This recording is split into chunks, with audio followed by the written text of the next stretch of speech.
So I think maybe we ought to get started.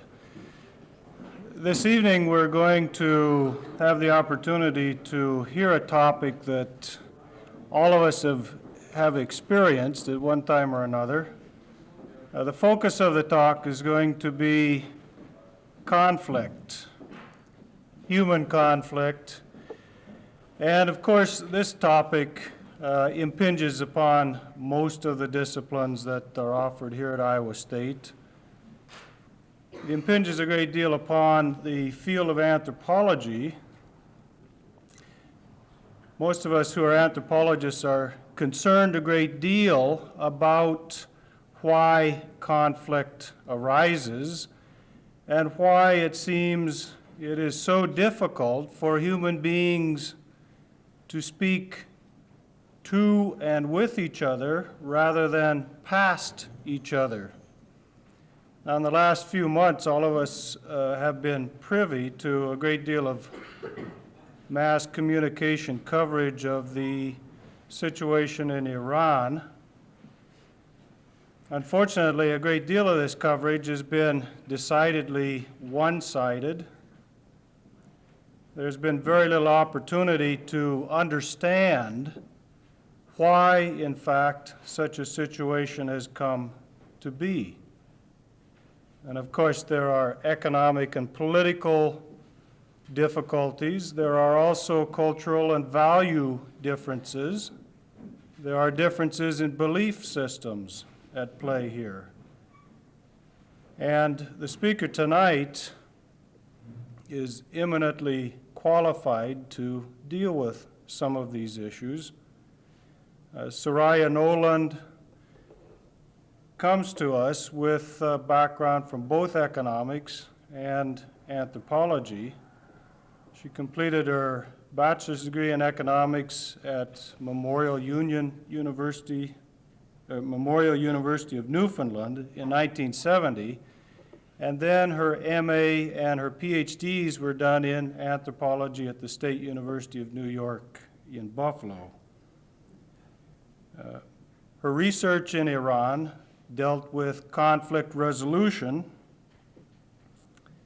centering on the factors of religion and political forces. When she finished her PhD at SUNY Buffalo in 1976, she took a position at Farabi University, serving part of the time in Tehran and part of the time in Isfahan, teaching social sciences and also developing some courses and programs that dealt with the relationships between the social sciences and the fine arts. She has studied minority groups in Iran, including Christian groups, Christian Armenians. At the moment, she is a research associate in the Technology and Social Change program here at Iowa State University, and is a part-time assistant professor in the anthropology program here, and is currently teaching one of our anthropology courses through the Extension Service at Creston.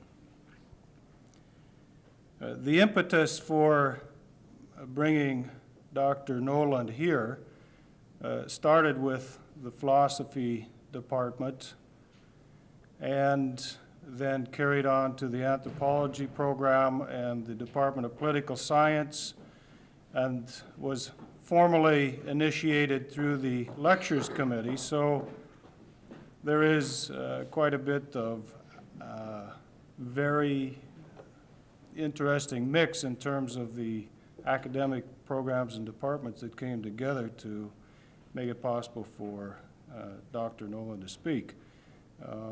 Besides her academic credentials, she happens to be one of these individuals who can sort of tread both worlds almost by force. She happens to be an Iranian. She happens to be a Muslim. She also happens to be married to an American.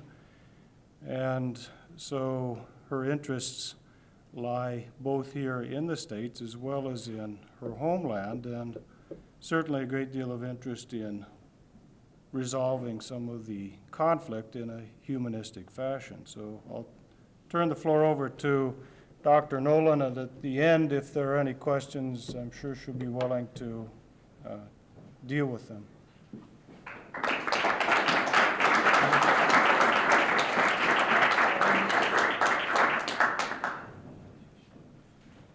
Thank you very much, Dr. Warren, for your very nice compliments that you gave me. I don't think I deserve all of those things. And I also thank the... Can you hear in the back room? You may have to speak a little more closely. This one, I think. Yes. Not on? How's that? Is that, yeah, okay, there you go.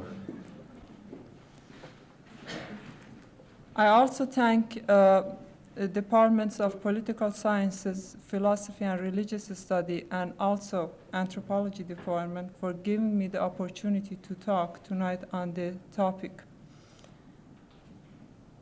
As Dr. Warren has indicated, there has been a lot of probably one-sided point of view about the relation of religion and politics in Iran, especially in the past few months, and particularly with regards to the incidents that unfortunately happened, and I'm very sorry that I should talk under these circumstances tonight. It is rather unfortunate that such a situation has arisen in Iran, where we have always been trying to get some kind of the right idea to the world about our ideas of freedom and liberty. And maybe it's a part because of that I like to give this talk, just probably in some hope that this study and this talk will cast some light about what has been happening in Iran in the past, and just leave it to you as you can judge at your own discretion and based on what you have heard. What I want to talk about tonight is that the relation of religion and politics has not been anything new, and it's not anything peculiar to 1978 and 79. I know that if I had wanted to talk about such a relationship back in 1974, 72, nobody would have listened to me, because everybody thought that because of the modernization programs and probably because of westernization programs in Iran, that religion was not really at issue, and therefore there wasn't any point in discussing it. What I want to talk about tonight is that such a relationship has existed in the past in Iran, and really what is happening is just has its historical roots, and it's a continuation of such a relationship between religion and politics that has been going on at least since the 16th century in Iran. For this reason, I would have to give you a background about the political nature of the Shia religion, which is the state religion of Iran. And then I would have to skip over just to give you a short historical background about the Safavid period from 1600 to 1900, when Shia religion became officially the state religion of Iran. And this is the period also which witnessed, the religion witnessed, or the state witnessed, the opposition of the religion to state and consolidation of the religious power. Then I would move to the period of 1921 to 79, which marks the rise and fall of Pahlavi dynasty and its struggle to handle the religious issues in Iran.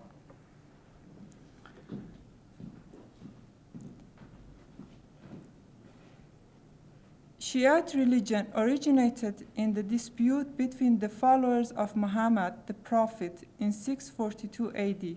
This is the year that marked the death of Prophet, and the dispute resulted as to the successor of Muhammad. The oldest man in the Quraysh tribe, Abu Bakr, became was chosen the successor of Muhammad, as it was the custom in the Quraysh tribe. This is the tribe that Muhammad came from.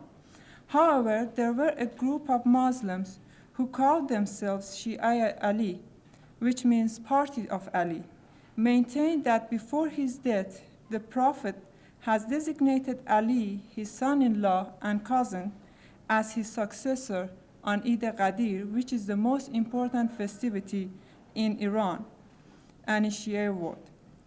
Thus, Shia movement was from its inception a party in opposition to the regime in power. Instead of giving their loyalty to the ruling Sunni Caliph, Shias gave their allegiance to Ali and his 11 descendants in the male line, who they termed Imams.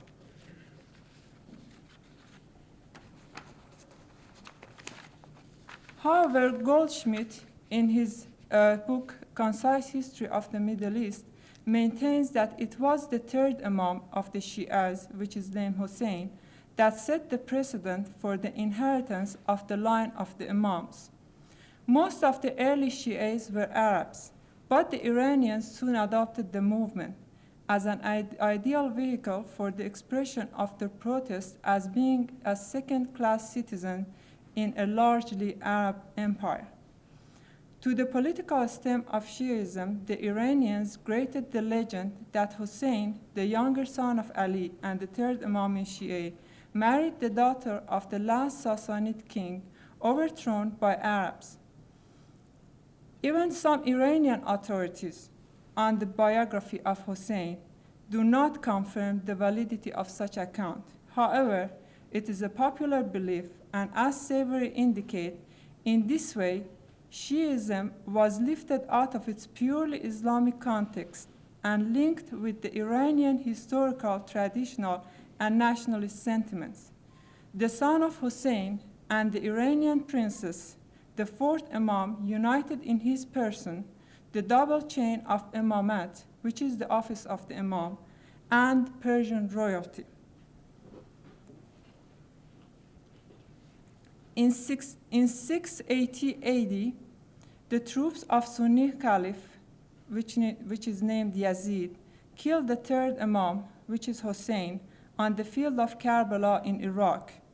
By this act, they gave the Shia movement a martyr figure with a powerful and lasting emotive effect.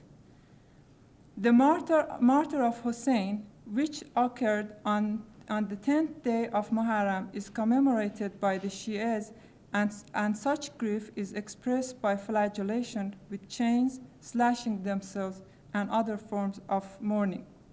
This practice is carried with full force even today. It is important to bear in mind the later implication it carried with itself.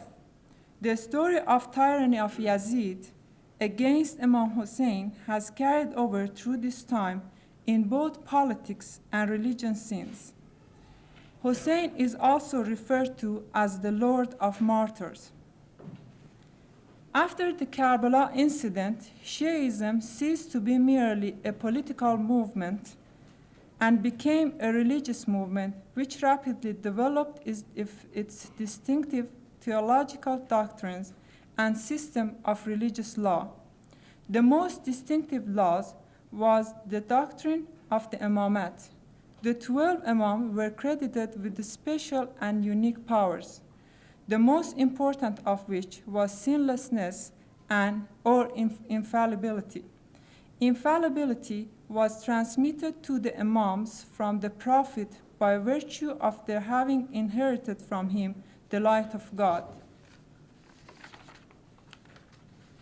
The later Imams, after Imam Hussein, had the quietest approach as opposed to their former predecessors, and according to Algar, the historian on this situation, they were not the leaders of their communities, which could be sharply defined and could stand aside from the main Sunni Muslim community. In 874, the 12th Imam, the infant son of the 11th Imam, disappeared from view. Between 874 and 940, which is known as the period of lesser occultation, the hidden imam was only visible to a succession of 4 agents known as wakils. The death of the last wakil in 1940 put an end to limited communication with the hidden imam. Period following this is known as the Greater Occultation and is characterized by the absence of human intermediary, which shall continue until the 12 imams return to earth as Mahdi, which means the Savior, and the period is still in progress. Since imams are the true leaders of the community, therefore, in the absence of the 12th imam, a shadow of illegitimacy was bound to cover all worldly strivings and activities, above all those related to government. The newly developing Shia jurisprudence, which is referred to as fiqh, made no provision for the establishment of a legitimate state after the occultation of the imam. The leaders of the Shia community during occultation, based upon the consensus of the Shia community, are the mujtahids, who are the representatives of the hidden imam. Mujtahids are the most eminent theologians and jurists of the time who hold the title of Ayatollah, or miraculous sign of God. These mujtahids will lead the Shia followers until the return of the 12th imam, who will bring justice and equality to earth. It is proper to emphasize comparison between the relation of the ulama and the hidden imam and that of the imams to God. The ulama, in a limited sense, are intermediaries between the community and the imams, with some of the authority of the latter reflected upon them. They are the proofs or hujjat of imams. Similarly, the imams are intermediaries between the sources of divine guidance and the community. It is, however, wrong to conclude that the ulama had authority similar to imams or could legitimately claim infallibility.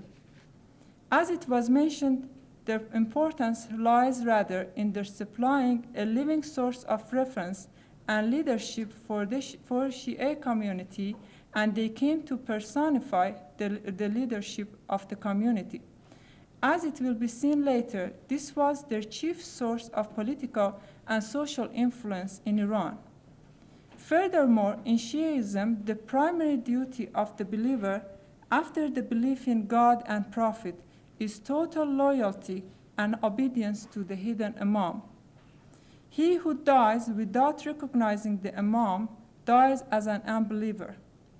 Although belief of the Muslim in principles depends on their logical proof and may not accept anyone's pronouncements without a proof, however, concerning the ordinances of religion, he must either be a mujtahid or imitate a mujtahid, that is to say, to act according to mujtahid's instructions.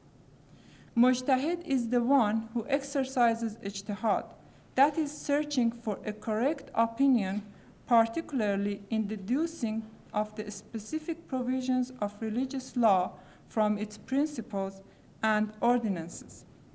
The sources which mujtahid depend on are the Quran, the Sunnah, which is the practice of Prophet, the traditions of imams, and the consensus, the ijma of the learned since the beginning of great occultation. Consensus is limited to the ulama mujtahids, whether they are living or they are dead.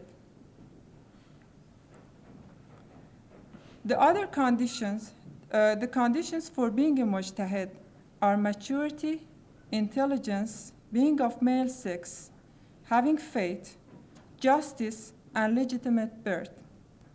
Justice means one who performs that which is obligatory upon him and which is forbidden to him. The other conditions for becoming a mujtahid are the knowledge of theology, the knowledge of principles of faith, grammar, Arabic language, logic, and principles of jurisprudence. It is obligatory that once a mujtahid is chosen, one must follow the direction of that mujtahid, which includes all the rulings that he makes, as well as the changes that makes during his course of ijtihad. If the follower doubts a mujtahid, his opinion, in mujtahid's opinion, then he is forbidden to follow the mujtahid in tasks such as collective prayers. It is preferable to follow a living mujtahid, even if he is a distant one, than a dead mujtahid. Similarly, the followers who have to follow the mujtahid would have also to imitate and to follow his fatwa, which is the expression of opinion of a point of view of religious law. This is very important to remember because this is one of the principles by which the political movements have been taking place in Iran. The functions of the ulama include to be entrusted with the deposits, with estates of the minors, the guardianship of orphans, administration of privately endowed lands, certification of the legality of title deeds and other documents by affixing their seals, collection and distribution of various kinds of alms and money intended for pious and charitable purposes, and most important of all, the administration of justice.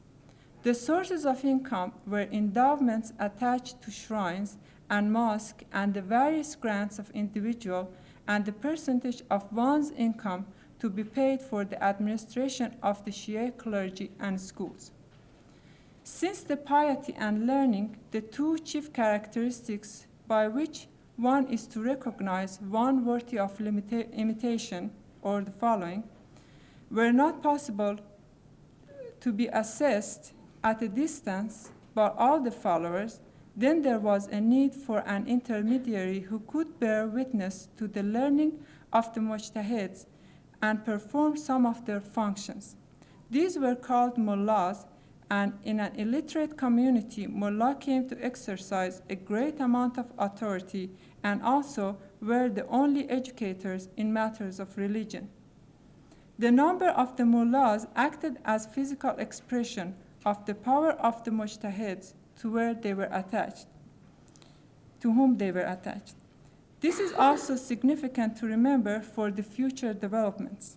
By now, we have a Shia community which is in the occultation of the hidden imam, consider any government illegitimate, and for the religious and social duties depend on the leadership of the ulama, which are the mujtahids, and at the mass level have contact through the mullahs, who are also in charge of education. The impact of religion on Iranian politics begins with the advent of the Safavids, whom on the foundation of their dynasty announced the state religion of Iran as Isna Ashari, which is the religion of the 12ers, the ones who believe in the 12 Imam. Safavids founded their dynasties in 1501. They were able to do so since they were the descendants of the Prophet and therefore the representatives of the hidden Imam on earth. This claim of descendancy of the Prophet is challenged by some Russian historians who believe that this title was forged. But Savary, the authority on the Safavids in Iran, indicates the descendancy of the Safavid rulers from the Prophet. The reason for choosing of the Shia religion was first that this religion was the Safavid ancestors, the religion of Safavid ancestors, and it was by this religion which the Safavid gained control and alliance of other Iranian tribes. Another reason is the threat that they were noticing from the Ottoman Empire. As you know, Ottoman empires were Sunnis, and Safavids, in order to be able to create a solid sense of nationalism, they decided that they were going to announce the Shia religion in Iran as a state religion so that they could separate the two nations, not just by the empires, but by the principles of the religion. And it worked for them. The imposition of the Shia also had the effect of strengthening the central government and of producing a greater awareness of national as opposed to ethnic identity. However, during the second half of the 17th century, because of the weakness of the Safavid monarchs, the Shia ulama increased their power greatly. Shia began its stronghold and Iran was considered its homeland. Isfahan became the religious capital as well. It was also during this period that one could talk about of a body of Shia ulama or scholars. Yet one essential element of pre-Safavid Shiism survived to be passed on after the temporary obscurity, that is, the necessary and inescapable illegitimacy of the state.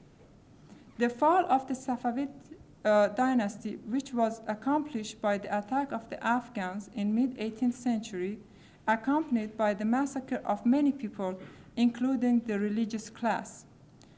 This sense of insecurity compelled many ulama to immigrate to Iraq, where they established Center for Studies in Religion and various shrines, the cities where the imams were buried. This move becomes significant in the later history of Iran. The power of ulama again increased during the early 19th century with the rise of Qajar dynasty. Especially Fath Ali Shah chose to compromise with the ulama and seek their support. One of the reasons is that since the Qajar kings could not have the same claim as the Safavids had, that is, the connection to the Prophet, and were aware of their position vis-à-vis the ulama, they attempted to appease this group. It is reported that the Shah built many mosques, repaired many shrines, and financially supported many of the ulamas. Despite of the efforts of the Shah, the ulama made sure that they would win the favors of the people and acted as adversaries to the governors appointed by the Shah. In an instance, when the governor of Isfahan raised the price of bread in that city, the people took the case to the leading mujtahid, and he gave his fatwa, his opinion, religious opinion, that such an act was against the Islamic laws, and subsequently the price of bread was lowered. Algar reports that the power of the ulama in some cities overruled and surpassed the power of the governors appointed by the Shah. Fath Ali Shah's policy was to restore Safavid close association with the ulama and gain popular support.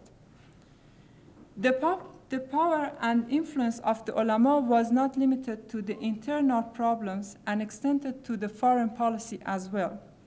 In the 1830s, as a reaction of the Russian threat to the northern provinces of Iran, the ulama, in maintaining that Islamic faith was in danger, pronounced a fatwa for religious war against the Russians and forced the Iranian government in a war with the Russians, in which the Iranians were defeated and the Russians advanced as far as the city of Tabriz and then later retreated. However, the war terminated with Russians taking control of most of the northern provinces of Iran, which continues until today.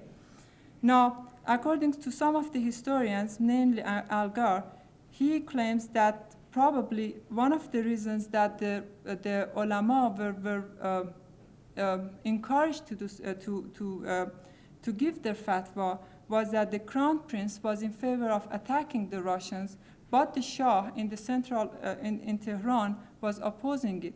So he used the ulama's power in getting their fatwa so that he could mobilize the army. What is interesting and what is important in this incident is that you see in the ulama the conviction that the survival of Iran as a nation was equivalent to its survival as an Islamic nation, the same conviction that was voiced with great clarity and insistence in the latter part of the century. Following this incident, when the rumor began that the Russian soldiers have taken 2 Georgian women who were converted to Islam, the ulama gave their fatwa that the rescue of these Muslim women was lawful, and the mob attacked the Russian legation, massacred all of the Russians except one, which happened not to be in the legation at that time. The mujtahid responsible for the incident was only expelled, and even there were riots protesting his departures. This indicated the dual role of the ulama as that opposing the state and that of countering the impact of foreign powers. The following monarch, who was Muhammad Shah, although gave concessions to the ulama and even gave the governorship of a city to them, and also let them have assess the ownership of the lands. But, however, the Shah's allusion to Sufism, as well as his centralization of the government, presumably to undermine the ulama's power, made him the target of the opposition. By mid-19th century, the ulama were treating the Qajars as usurpers and gave prominence to rumors that the Qajar tribes assisted Yazid in his war against the sons of Ali. If you remember when I talked about that in Karbala incidents, when Hussein was martyred, which further increased the hatred of the public. One factor is important to be mentioned, that it was the westernization of the army, and adopting of Western uniform for the army not only did not win the agreement of the ulama, but also with the other policies of the Qajar rulers, which was the demand for increasingly importing the Western goods into the country, which needed the cash. There was more pressure on the people who had to provide the cash. So as a result, they were increasing taxes and they were increasing prices, and this also gave increasing dissatisfaction with the regime. Example is in the 1857, when the arbitrary taxes levied on the people in Qazvin caused opposition from the people, and the ulama took sides with the people. In 1864-65, the role of marja taqlid, which is the source of imitation, for the Shia world was for the first time rested in one person. In other words, the clerical power for the Shia community was embodied in one person, just as the state authority rested in one person. Now, this is important to remember because the marjat, and at some point, the Shia theologians could get together and they could actually, by consensus, choose a person, a particular mujtahid, as the sole marja taqlid. This has happened. Of course, this happened in 1865, and it happened later. The residence of the clerical power in Iraq, outside Iran, had far-reaching consequences.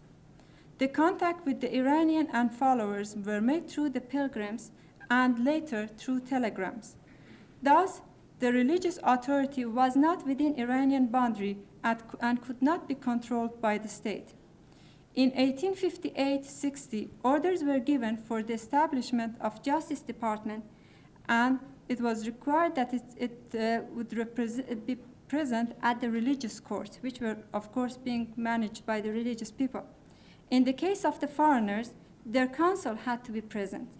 Protests began not only due to the encroachment of the state on Islam, but also by infiltration of foreign agents. The most important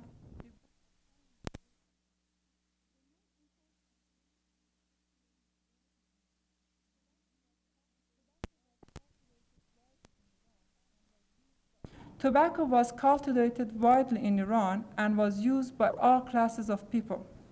This not only provoked the ulama who were sensitive to foreign penetration, but also was a severe economic threat to the merchants and middlemen involved in the marketing of the item. This caused a series of riots, and after almost a year of struggle, finally the ulama managed to get a fatwa that the use of tobacco was to be boycotted by all Iranians. The fatwa was carried so extremely that even the Shah in his court could not get tobacco for his water pipe. He was forced to cancel the concession in 1892 and incurred the first debt by Iranian government to a foreign nation, which summed to £100,000 with 6% annual rate. The fatwa was given by Shirazi, Ayatollah Shirazi, the sole source of Marja Taqlid at that time, who was residing in Iraq. The significance of this incident was that for the first time, the merchants and ulama were united in successful defeat of the government. Shortly after this incident, the ulama demanded the constitutional government, which would supposedly put an end to the tyranny of the monarchy and its agents, ever-increasing penetration of the nation's economic life by foreign interests, a process which was furthered by tyranny. The demand for constitution was also made by the intellectuals who were exposed to democratic ideas of the European countries and had formed a secret society to promote this idea. Since the intellectuals were aware of the power of the ulama, they asked them to join the intellectuals. It should be mentioned that some of the ulama never accepted the idea of constitution. The debt to the British caused further increases in the price, and this met with the protests of the people, especially in Shiraz and Mashhad, when the protesters took sanctuary in the shrine of the 8th Imam in Mashhad. The shrine was attacked and some people were killed. This was the most severe assault on the ulama, who called for protests in other cities as well as Tehran. And when the army killed some more demonstrators, the ulama, which about 1,000 of them, left Tehran in protest and immigrated to Qom, which symbolized the legitimacy of the state since Tehran was the capital city. The immigration took place on July 15, 1906. The merchants in the following days submitted a petition through Chargé d'Affaires of the British Embassy to the Shah on August 6, 1906. This called for dismissal of the Prime Minister, establishment of the National Consultative Assembly, and the return of the ulama to Tehran. The Prime Minister resigned, the decree for the constitution was issued, and the ulama were invited back to Tehran in triumph. According to Algar, ulama expected from the realization of the constitution a systematic application of Islamic law and hence expansion or at least perpetuation of their function.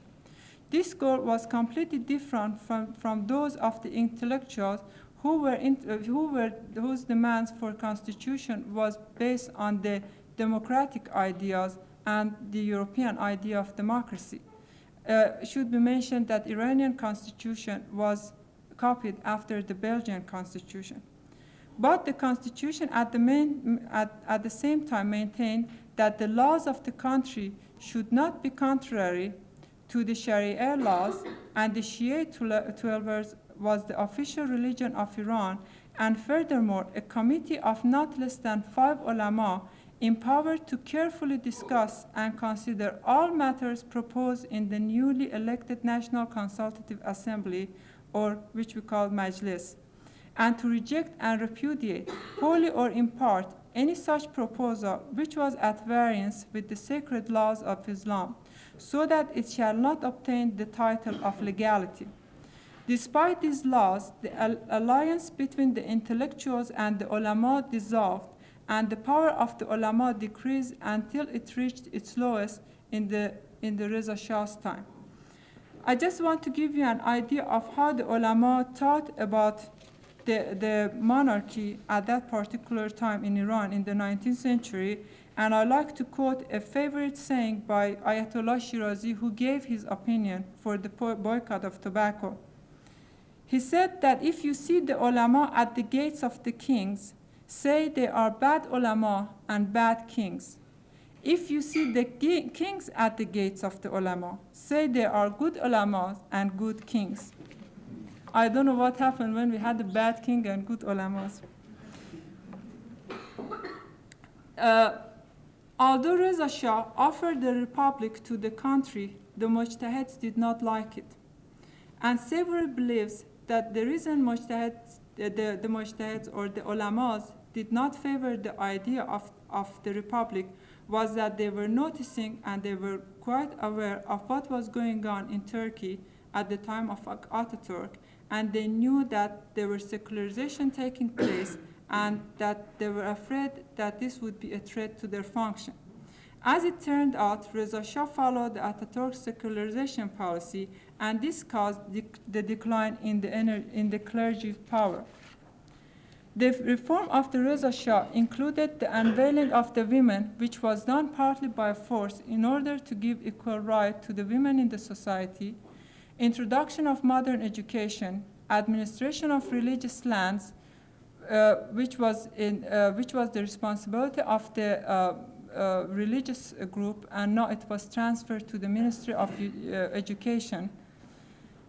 Ban on activities related to religion, westernization of Iranian clothing, industrialization of the country. He is quoted to have said that religion and states are separate.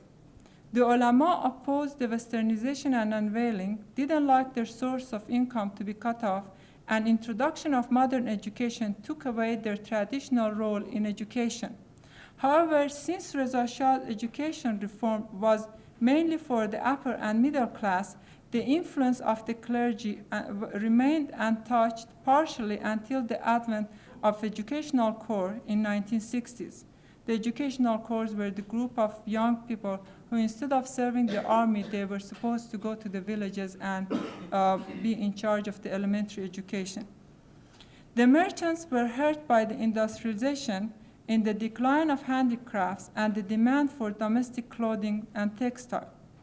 On protests which took place in Mashhad in 1935, one of the ulama criticized the Reza Shah's policies, which caused a demonstration, and according to Wilbur, historian on Reza Shah, the king dispatched 2,000 troops to Mashhad shrine and killed between 400 to 500 individuals.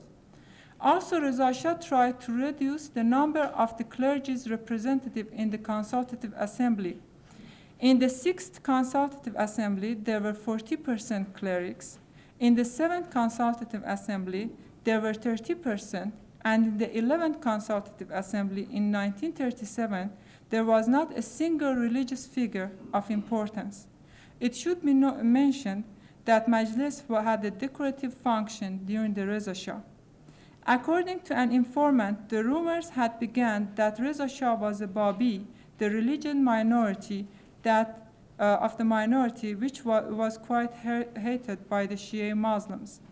Following the abdication of Reza Shah and World War II, the ulama began gaining power during the former Shah's rule. Fadayan Islam, an Islamic organization, was formed which took responsibility for several political assassinations in 1950s and 60s. When an Iranian scholar launched a campaign against the authorities of the Shia, he was stabbed to death by the Fadayan, and the government took no action. Opposition to absolutism and foreign domination in Iran, which was mainly referred to the Anglo-Iranian oil companies in the south, in 1950 and 51, was expressed by some ulama, the most outspoken of which was Ayatollah Kashani, and mostly the supporters of Mossadegh. In his protest, Ayatollah Kashani appealed to Islamic laws and constitution as sources of authority. In the late 1940s, Ayatollah Burujerdi became the sole Marja Taqlid, who was known for lack of ambition and quietism as its political expression. This could be one of the reasons that religious political activities did not gain momentum until after his death in 1961. However, Ayatollah Burujerdi opposed the Shah's land reform programs as being contrary to the Islamic laws, which seems to have given the followers a good reason to oppose the program as well. After Ayatollah Burujerdi's death, despite the Shah's effort to remove the office of Marja Taqlid to a non-Iranian in Iraq, so that he would not have to worry about it, the Marja Taqlid would not have to be concerned with the Iranian political issue, his efforts was not successful. As it turned out, a group of the people a group of ulama wrote a letter to Ayatollah Khomeini and asked him to become the Marji' Taqlid, which after return, he was the most important ulama, but I don't think he ever became Marji' Taqlid.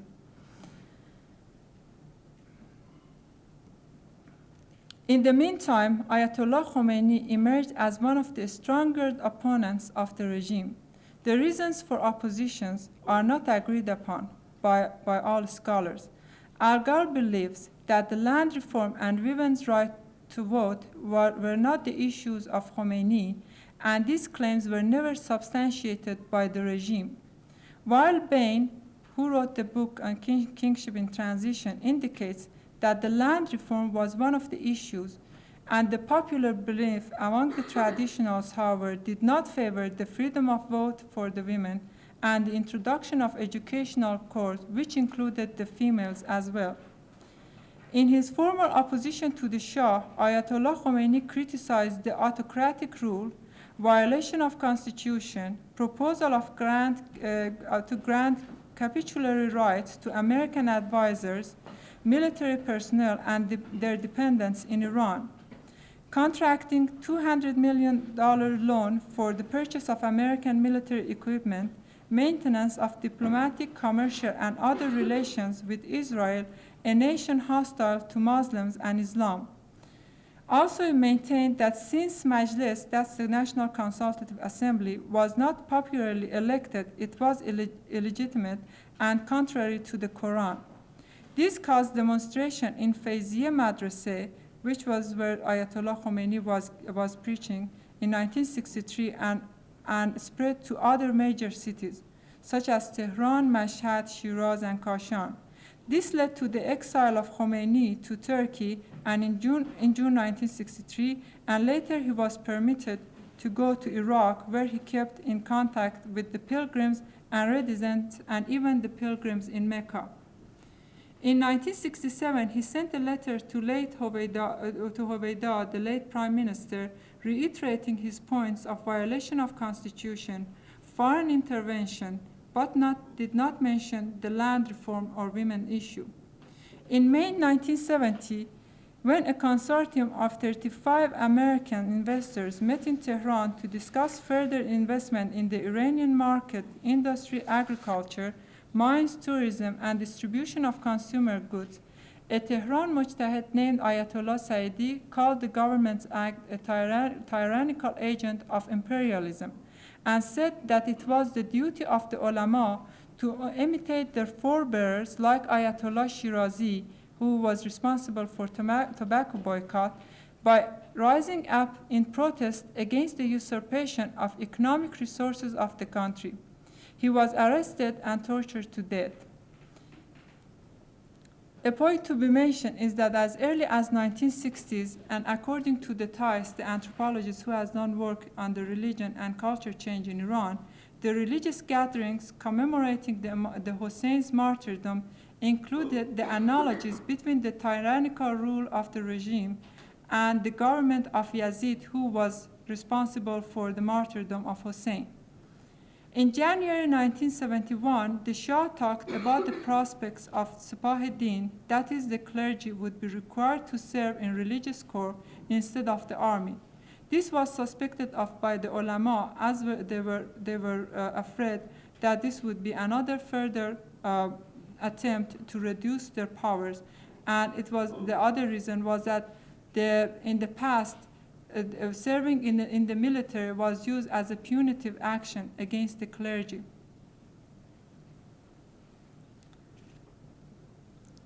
In February 1971, Khomeini sent a declaration to the pilgrims in Mecca stating that imperialism is penetrating the Muslim world and displacing the culture of the Quran.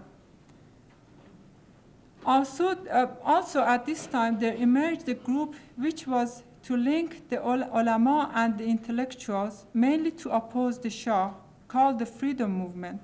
Its main members were Bazargan, became prime minister later, Shaybani, both of them were former universities at Tehran, and Ayatollah Talaqani. So far, our discussion has been confined to the urban areas. I would like to draw your attention to the rural areas as far as the religious activities is concerned. In mid-70s, during my research in the rural areas, the mullah, who was the intermediaries between the ulama and the public, were visiting the villages regularly, and although formal education was introduced, there was not any sign in the decline of the religious activities of the people. For one thing, the educational courses were religiously inclined as well. Quran classes and religious instructions were offered to the younger individuals between the ages of 8 and 20.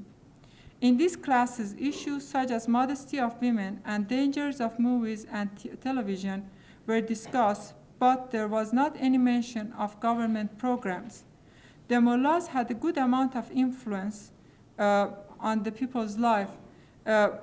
In the religious gatherings that I attended regularly during the Muharram and Ramadan, which are the morning sessions, the mullah kept talking about the evils of the television and the movies, and he also asked the villagers to bring in any kind of musicians into the village, which they accepted.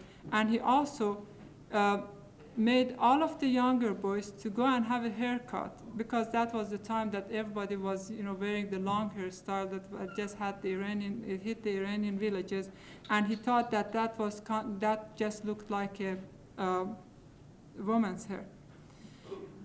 Religious activities of Muharram and Ramadan were still the highlight of village life in Iranian villages. Returning to the urban scene, the ulama who have been deprived of their source of income were depending financially on the merchants of Bazar. In an interview with a well-known mujtahid, I was told that main source of income of religious organization is from the merchants, and added merchants or bazaris might not pay their taxes to the government, but will pay their dues to us definitely. As you may notice, this is the continuation of the alliance between the merchants and the ulama since the late 19th century. Also, a new technique was adopted by religious institutions whereby libraries were built adjacent to the mosques. The aim was to attract the younger group who have been alienated since modernization programs from the mosque and familiarize them with Islamic teachings. This was very effective, as these individuals comprised the most energetic and strong supporters of the Islamic movements in opposing the regime. In 1976, while teaching in Tehran University, I noticed that the number of female students wearing veil was increasing. This was as a symbol of non-violent opposition to the government. Again, as in the Constitution movement, we see the merging of various groups whose ideas are diverse but have one thing in common, that is the opposition of the regime. And I'll give you an item of which are the groups that I'm talking about. The traditional alliance of the religious and merchants, intellectuals, which are the university faculty and students, the lower class, who were disappointed and dissatisfied because of the rising cost of living and the gap between their incomes and the other classes of the people, the Marxist groups, the landlords who were not happy about the land reform, and the tribal groups which were not happy they're not happy about the Pahlavi dynasty because of their sedentarization program, which was to settle the tribes, and this was a near collapse of their economy, and they're replacing their chiefs by army officers. Again, since the religious group had the strongest voice and was most consistent, the other groups joined in the overthrow of the government. The fact that the religious force was located outside Iran and beyond the government control had an important role in the process of change. Another factor that was important for the Islamic movement in Iran and the changes in 1979 was the role of BBC, which acted as an informal spokesman for the Islamic movement. After the regime was overthrown, the alliance between various groups began to dissolve, and as it happened in the constitution movements in early 20th century. In conclusion, taking the above factors and incidents into consideration, it is submitted that the influence of religion on Iranian politics will continue for decades to come. This influence does not lie in the notion of the illegitimacy of the state per se, but as Cerveri mentions, the ulama are not going to give up the position they had fought for nearly 4 centuries. Thank you. If there are any